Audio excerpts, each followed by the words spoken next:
qui ressemble au son d'une trompette. Et cette voix, il la connaît bien. Pourquoi? Parce que dans la vision qu'il avait eue avant, il avait eu l'occasion de voir Jésus. Un Jésus glorieux, le visage comme le soleil, les jambes comme du métal en fusion, les yeux comme des éclairs. Et là, il reconnaît la voix de Jésus qui déjà ressemblait à une voix au son d'une trompette. Et Jésus s'adresse à Jean et lui dit, Jean, tu as envie de voir ce qui se passe dans le ciel? Tu as envie de savoir ce qu'il y a derrière cette porte? Eh bien, viens, rejoins-moi, monte. Vous imaginez Jean qui est invité à monter dans le ciel pour voir ce qui s'y passe. Et là, quand Jean il monte en vision, la première chose qu'il voit est quelque chose d'assez inhabituel. Il voit un trône, mais un trône duquel sortent des voix, des rayons lumineux. On a l'impression que c'est une boule d'énergie. Et ce trône est tellement impressionnant qu'il cherche des mots pour décrire ce qu'il voit, et ce qu'il voit lui rappelle un tonnerre. Vous avez déjà entendu la foudre tomber? Ça m'arrive une fois, là, quand j'étais petit, la foudre est tombée non loin de la maison. Oh, j'ai pris la fin du monde. C'est une grosse explosion, les cheveux sont hérissés, tellement c'est impressionnant. Et lui, il voit une telle énergie qu'il entend des sons tellement extraordinaires que ça lui rappelle le tonnerre. Et ces rayons lumineux qu'il voit lui rappellent les éclairs quand ils zèbrent le ciel.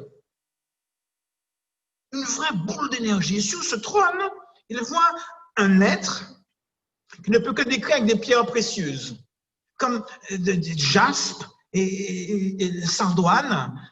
Il réalise que cet être n'est pas comme les autres. Et là, tout au-dessus de ce trône, il y a donc un arc-en-ciel. Un peu comme de l'émeraude. Vous imaginez l'aurore boréale.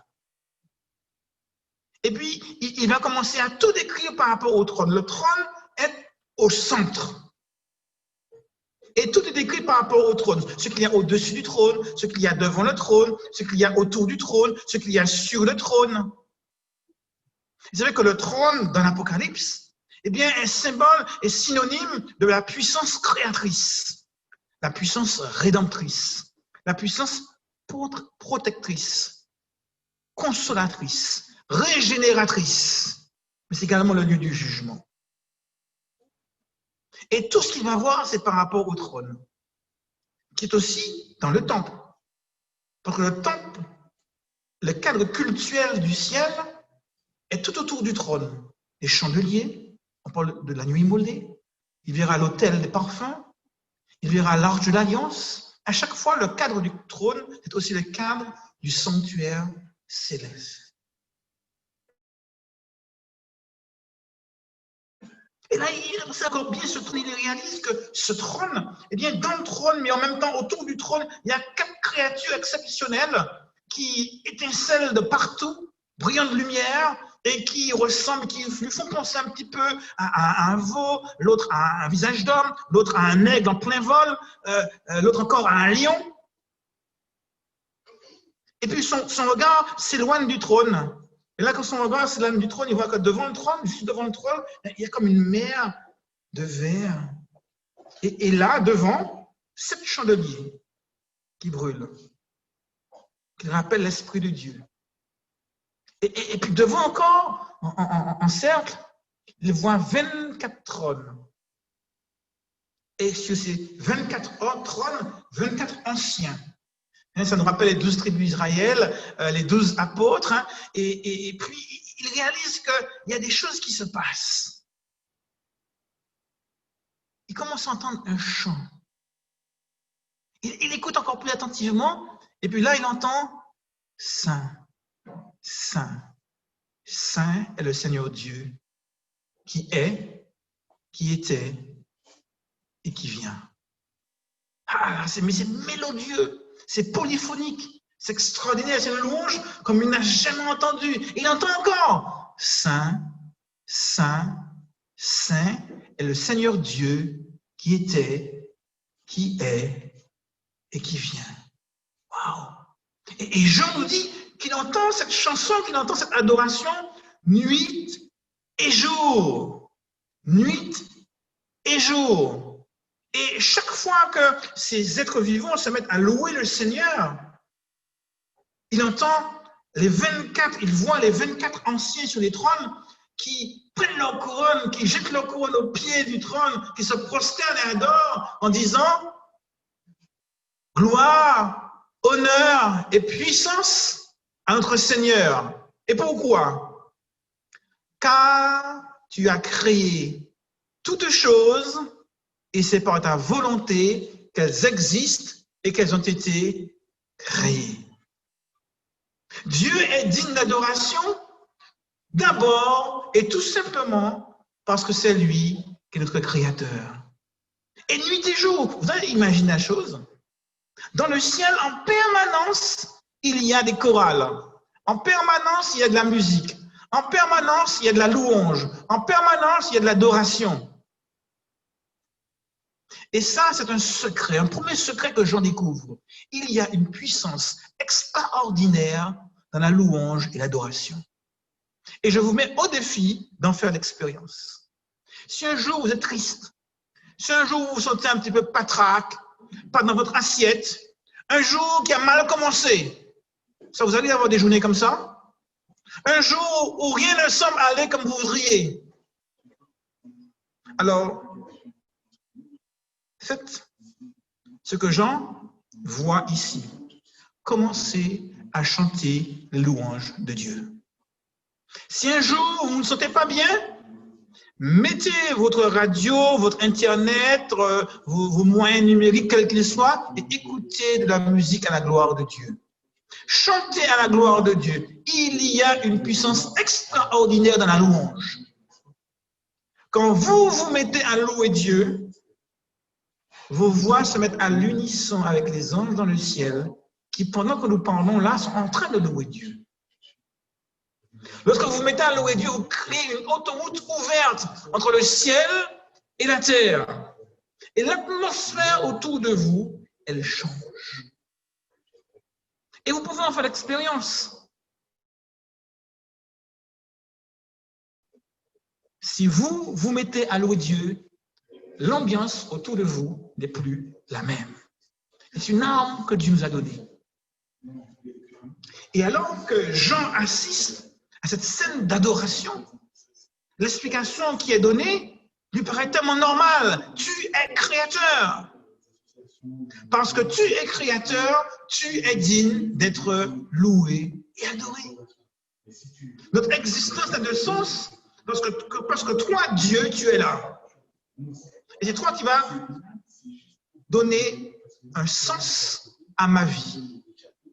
Et alors que Jean continue à observer la scène, il réalise que dans la main de celui qui est assis sur le trône, celui en jaspe et en sardoine, souvenez-vous, il y a un livre. Il tient dans sa main droite un livre. Jean se pose une question, mais qu'est-ce qui peut bien signifier ce livre dans la main droite de celui qui est assis sur le trône? Et alors qu'il réfléchit, il entend un ange plus glorieux que les autres, plus grand que les autres. Un ange décrit comme étant puissant. Et cet ange puissant, de manière solennelle, prend la parole, ouvre la bouche et dit « Qui est digne de prendre ce livre et d'en rompre les sceaux ?» Waouh! C'est comme un défi qui est lancé à l'univers tout entier.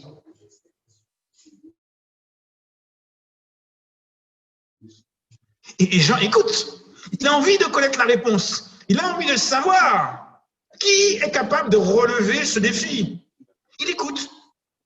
Et quand il écoute attentivement, il n'entend rien.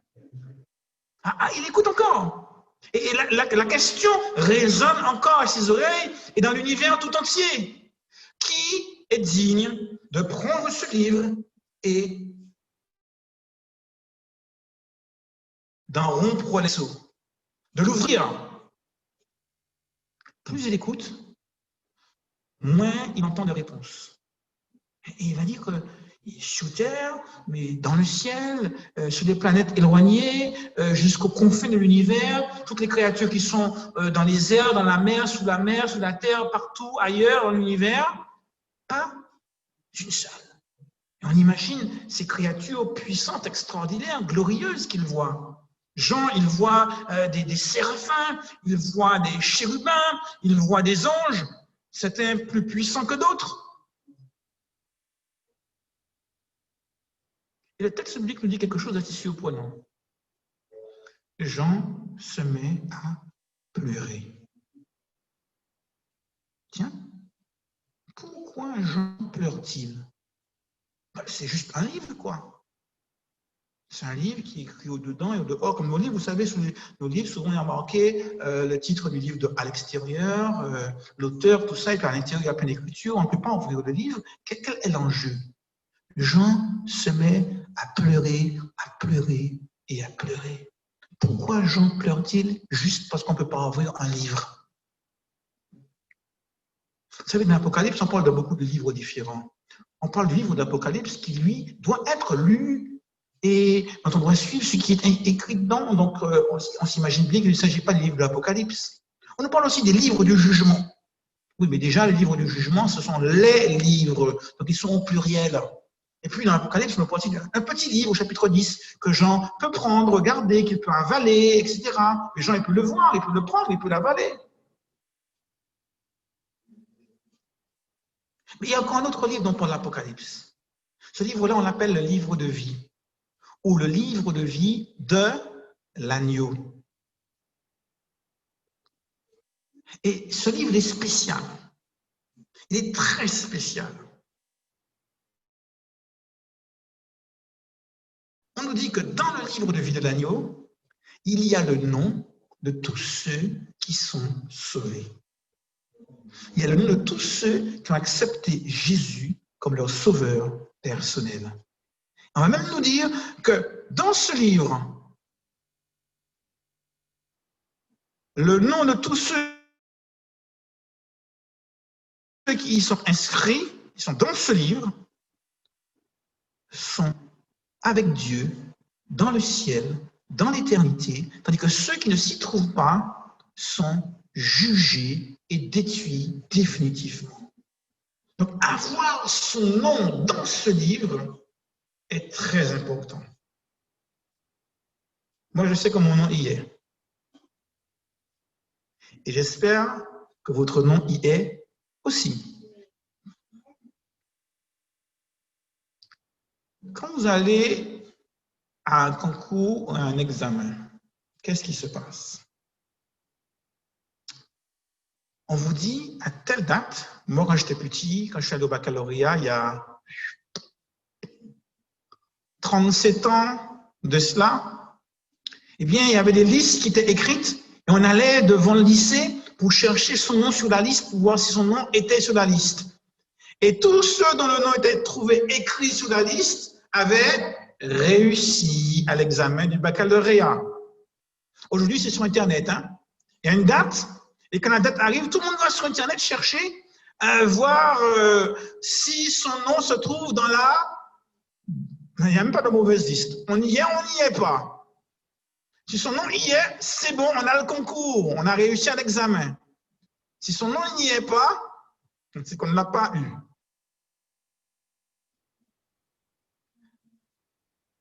Tant que le livre de vie n'est pas ouvert, tant que l'histoire ne s'est pas déroulée jusqu'à ce que le livre de vie soit ouvert, on ne peut pas savoir qui est sauvé. Autrement dit, les enfants de Dieu aujourd'hui tombent malades comme les autres. Ils ont des difficultés comme les autres et ils meurent comme les autres. Et d'ailleurs, on peut même dire, votre victoire, vous étiez chrétien, hein, vous avez dit, oui, je suis sauvé, je suis un enfant de Dieu, oui, mettez-moi quand même. Hein. Mais à la fin des temps, quand Jésus reviendra, tous ceux qui seront trouvés écrits dans le livre de vie d'agneau seront ressuscités. Ce corps mortel revêtira l'immortalité, ce corps corruptible revêtira l'incorruptibilité. Donc, il est important que la liste de ceux qui ont réussi au concours soit diffusée. Il est important que le nom de tous ceux qui ont été sauvés par Jésus, qui l'ont accepté comme sauveur personnel, soit dévoilé.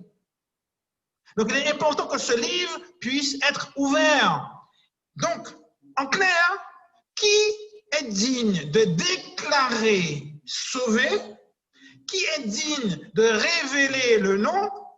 Qui est digne de dire tu es sauvé? On pourrait reformuler la question. Qui est digne de sauver l'humanité? Y a-t-il quelqu'un dans l'univers capable de sauver ces humains pécheurs? Y a-t-il dans l'univers un ange, une créature, un être puissant, quel qu'il soit, digne de sauver l'humanité? Et à cette question, il n'y a pas de réponse. Silence total.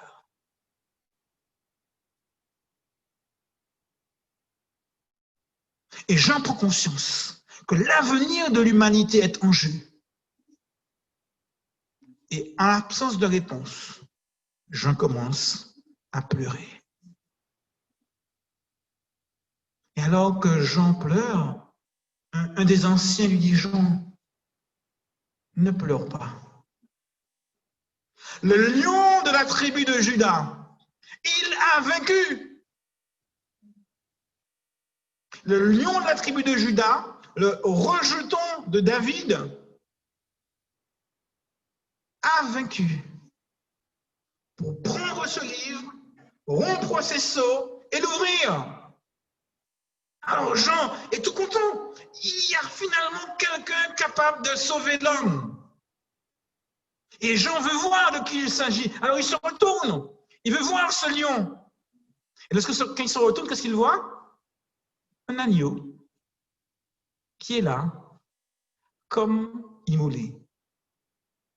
C'est bizarre, hein, ce contraste entre ce lion qui est annoncé, tout puissant, rugissant, le roi de la savane, et lorsqu'il observe, il voit un agneau tout petit, faible, tendre, voire immolé.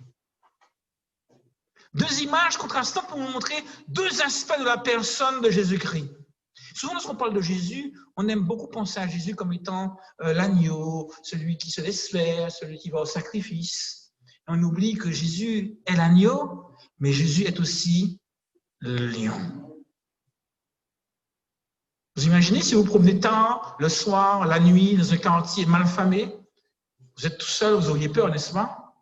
Mais si vous avez un lion domestiqué qui est à vous, c'est votre lion qui mange près de vous, vous sentez comment? Vous sentez bien, hein? Vous avez une bête comme ça près de vous, qui mange fièrement, rugissante. Même si les quartiers sont malfamés, vous vous sentez quand même un peu plus en sécurité parce que vous savez que vous n'êtes pas seul. Jésus n'est pas seulement l'agneau, Jésus est aussi le lion. Et j'aime cette idée que Jésus soit non seulement un agneau, mais aussi un lion. Et là, alors qu'il se retourne, qu'il voit cet agneau qui est là comme immolé, le lion de la tribu de Juda, il le voit qui s'avance et qui prend le livre de la main droite de celui qui était assis sur le trône. Et lorsque Jésus s'avance, et lorsque Jésus prend ce livre, alors là, c'est une explosion de joie, d'adoration et de louange. Les 4 êtres vivants, les 24 anciens qui étaient autour du trône, eh bien, commencent à chanter un cantique nouveau. Oui, tu es digne, notre Seigneur, notre Dieu, de prendre ce livre et d'en rompre le son, car tu as été immolé et que tu as racheté pour Dieu des hommes de toute langue, de toute nation, de toute tribu, de tout peuple, et tu as fait d'eux un royaume de sacrificateurs et ils régneront au siècle des siècles. Amen. Ce cantique est nouveau. Ce cantique est nouveau parce qu'avant Jésus, personne n'avait été trouvé digne de sauver l'humanité. C'est nouveau. Il y a un avant, il y a un après. Ce jour-là, Jésus est reconnu digne d'être sauveur de l'humanité.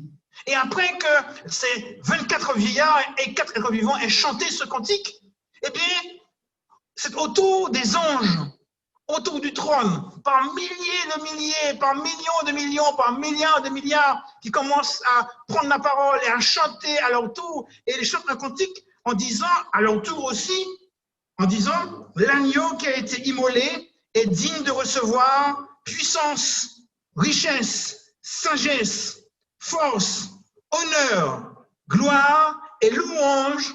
Amen. Et vous savez, quand vous avez pour une pierre que vous jetez dans la mare, ça fait un premier cercle, puis un deuxième, puis un troisième, jusqu'au rivage. Et bien, c'est la même chose qui se passe. Cette explosion de joie qui a commencé sur le trône de Dieu fait des cercles de plus en plus grands avec les 24 vieillards, les anges, et maintenant toutes les créatures qui sont jusqu'aux confins de l'univers se joignent à l'adoration et disent à celui qui est assis sur le trône et à l'agneau soit la louange, l'honneur, la gloire, la force, au siècle des siècles. Les 4 vivants répètent Amen. Waouh! Jean vient d'assister en direct à la cérémonie d'intronisation de Jésus comme sauveur et rédempteur de l'humanité. Waouh! Il vient d'assister à quelque chose d'extraordinaire. Il a vu des chorales composées de milliards d'anges. Il a vu toutes les créatures de l'univers, où qu'elles soient, jusqu'au confins de l'univers, se joindre à une adoration où Jésus a été trouvé digne de sauver l'humanité perdue.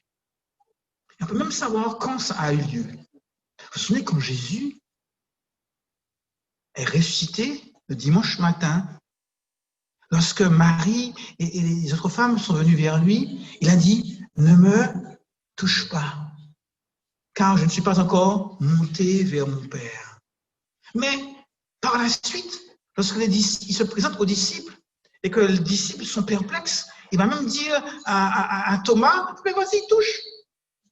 Touche. Vous pouvez voir que je suis fait de corps, de chair et d'os, que c'est bien moi. Que s'est-il passé entre ces deux événements? Entre ces deux événements, il est monté au ciel. Il a présenté son sacrifice et celui-ci a été agréé par le Père. Non seulement par le Père, mais par l'univers tout entier qui a constaté que Dieu est juste, que Dieu est amour, que Dieu est bon et que Jésus a rempli à toutes les exigences pour pouvoir être déclaré, intronisé, sauveur et rédempteur de l'humanité. Dans la première partie de sa vision, eh bien, Jean a vu l'adoration due à Dieu parce que Dieu est créateur. Dans cette deuxième partie de la même vision, il va voir que Dieu est digne d'être adoré parce qu'il est rédempteur. Et à partir de ce moment-là, il y a eu une différence non seulement sur Terre pour l'humanité, mais une différence dans l'univers tout entier. Quelque chose s'est passé. Et Jean nous en parle au chapitre 12. Lorsque Jésus, l'enfant mâle, eh bien, lorsqu'il a rempli son ministère sur terre, après être monté au ciel, on nous dit, il y eut guerre dans le ciel. Michael et ses anges combattirent. Le dragon et ses anges combattirent, mais ils ne furent pas les plus forts et leur place ne fut plus trouvée dans le ciel. Des questions se posaient sur Dieu, des questions se posaient sur sa nature, sur son amour. Mais le sacrifice de Jésus n'avait pas simplement une dimension planétaire, il avait une dimension cosmique. Ce sacrifice a été une révélation, non seulement pour l'humanité, mais pour les anges, pour toutes les créatures de l'univers qui ont pu contempler l'immensité, la profondeur, l'infinie grandeur de l'amour de Dieu pour chacune de ses créatures. Mais ils ont aussi pu constater le caractère meurtrier du diable. Et à partir de là, sa place ne fut plus trouvée dans le ciel. Et c'est vrai que lorsqu'on lit le livre de Job, on est surpris. Le diable se présente devant Dieu. Oui, c'est là, je viens de la planète Terre. Parce que comme représentant de la planète Terre, il circulait librement. Mais à partir de ce moment-là, il avait franchi la ligne rouge. Tout a été révélé. Tout a changé dans l'univers. Il y avait un avant et un après. À partir de la mort, de la résurrection et de l'intronisation de Jésus comme sauveur de l'humanité, sa place ne fut plus trouvée dans le ciel. Là où Jésus est élevé, là où Jésus est intronisé, là où Jésus est exalté, là où Jésus est reconnu comme sauveur, maître et seigneur, le diable n'a plus sa place. C'est la raison pour laquelle Jésus, dans sa prière de notre Père, nous dit que ton règne vienne, que ta volonté soit faite sur la terre, de la même manière que maintenant elle est réalisée dans le ciel. Autrement dit, que ton règne vienne, pas simplement à la fin des temps, mais déjà dans ma vie, dans mon cœur. Si quand Jésus a été élevé, reconnu comme Seigneur et Sauveur dans le ciel, la place du diable ne fut plus trouvée, imaginez-vous ce qui va se passer si Jésus est reconnu, élevé et exalté comme Seigneur dans votre vie. Si Jésus est élevé, acclamé, intronisé comme Seigneur dans votre vie, le mal n'y a plus sa place. Quand Jésus est élevé au rang de Seigneur et de roi des rois dans notre vie, le diable est bouté par Dieu lui-même hors de notre vie. Ce n'est pas nous qui le faisons. C'est Dieu qui a bouté le diable hors du ciel. C'est lui qui le boutera hors de notre existence et de notre vie. Si nous acceptons aujourd'hui d'introniser Jésus comme Sauveur, Seigneur de notre existence, dans notre cœur, dans nos pensées. J'ai vécu ce jour-là quelque chose d'extraordinaire. Une journée à nulle autre pareille. La seule qu'il y a eu dans l'univers, qui a été un véritable virage en l'esprit de toutes les créatures qui peuplent l'univers et qui a scellé le sort du diable, qui a scellé le sort de l'humanité et qui a scellé la reconnaissance de l'amour de Dieu pour chaque être créé. Aujourd'hui, l'invitation que je vous fais, c'est de pouvoir introniser Jésus une fois de plus comme Seigneur de ma vie. De pouvoir l'élever et lui dire, Seigneur, je veux que tu sois reconnu dans ma vie comme le Seigneur des Seigneurs, le Roi des Rois. Je veux que tu sois exalté dans mon existence comme étant celui qui me sauve et que j'accepte comme mon sauveur personnel dans ma vie. Et si nous élevons le Seigneur dans notre vie, alors le mal sera bouté par lui-même hors de notre existence. Alors, ce que j'aimerais vous inviter, ce à quoi je voudrais vous inviter ce matin, vous qui êtes ici présents et vous qui nous suivez sur Zoom, c'est de pouvoir dire au Seigneur, Seigneur, plus que jamais, je veux t'élever dans ma vie. Plus que jamais, je veux que tu sois le Seigneur de ma vie. Plus que jamais, je veux t'introniser comme le roi de mon existence. Le reste ne m'appartient pas. C'est toi qui le feras. Alors, tous ceux qui le désirent ce matin, je vous invite à vous mettre debout. Et vous qui nous suivez sur le Zoom, eh bien, n'hésitez pas, vous aussi, à incliner vos têtes. Et nous prierons ensemble pour introniser le Seigneur Jésus-Christ comme roi de notre existence. Oui, notre Seigneur, notre Dieu, à toi soit la louange, l'honneur, la gloire, la sagesse, la puissance, Seigneur. Oui, parce que tu es créateur, mais plus encore, parce que tu es rédempteur. Tu as été acclamé par les créatures de l'univers tout entier, intronisé comme digne d'ouvrir ce livre, digne de sauver l'humanité. Et aujourd'hui, à titre personnel, nous voulons t'acclamer dans notre vie, t'introniser dans notre vie. Oui, puisses-tu en être le Seigneur, puisses-tu en être le roi, et puisses-tu être élevé comme celui qui va régner chaque jour, chaque instant sur nos pensées, sur nos émotions, sur nos comportements, dans tous les domaines de notre existence, Seigneur. Nous sommes si imparfaits, si indignes, mais tu es mort pour sauver des hommes pécheurs. Tu es mort pour sauver des hommes faibles. Alors, joins ta force entre faiblesse, joins ta puissance entre impuissance, et puis tu crées des chemins où il n'y en avait pas. Puis tu fais reverdir les déserts.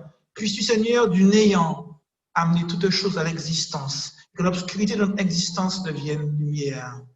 Oui, Seigneur, nous voulons t'acclamer. Nous voulons t'élever. Nous voulons te dire, règne. Que ton règne vienne aujourd'hui dans notre vie. Que ta volonté soit faite dans notre vie comme elle l'est dans le ciel. Et que tu puisses, toi, bouter tout ce qui n'est pas de toi hors de notre existence. Chasser le mal et rendre nos vies glorieuses, harmonieuses, dans l'adoration. Oui, Seigneur, merci pour tout ce que tu as fait. Merci d'avoir entendu cette prière. Merci d'avoir accepté d'être le roi d'une existence si minable comme la nôtre, car nous te le faisons au nom du roi des rois, au nom du Seigneur des seigneurs, au nom du lion de la tribu de Juda, et qu'il puisse régner aujourd'hui et à jamais dans notre vie. Amen.